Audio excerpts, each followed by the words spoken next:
शास्त्र शब्द का अभिप्राय है, इस शब्द की शाब्दिक अभिव्युत्पत्ति देखिए, शास धातु से ष्टन प्रत्यय, सर्वधातुभ्य ष्टन, इस उणादि सूत्र से ष्टन प्रत्यय करने पर शास्त्र ऐसा शब्द निष्पन्न होता है। शासनात् शास्त्रम, शासन करने वाला होने से शास्त्र कहलाता है। अर्थात तात्पर्य यह है कि इसके द्वारा धर्मों का अनुशासन किया जाता है, इसलिए शिष्यन्ते धर्मा अनेनेति शास्त्रम। अतः शास्त्र की परिभाषा होगी शिष्यते, अनुशिष्यते, अपूर्व अर्थो बोध्यते अनेनेति शास्त्रम वेदस्तदुपजीवी स्मृति पुराणादि च, ऐसा इसका अर्थ होगा। अर्थात शासन किया जाता है, अनुशासन किया जाता है, अर्थात अपूर्व अर्थ का बोध कराया जाता है इसके द्वारा, इसलिए शास्त्र अर्थात वेद कहलाता है।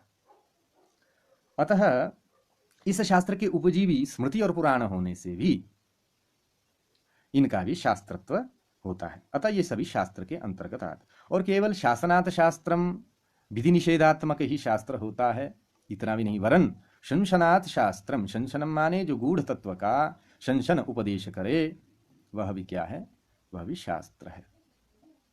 इसलिए जो गूढ़ तत्व का उपदेश करता हो उसका भी शास्त्रांतर में अंतर्भाव हो जाता है। स्वरूप दृष्टि से शास्त्र दो प्रकार का है। स्वरूप दृष्टि से शास्त्र दो प्रकार का है, श्रुति और स्मृति। श्रुति का अर्थ होता है वेद और स्मृति का अर्थ होता है धर्मशास्त्र।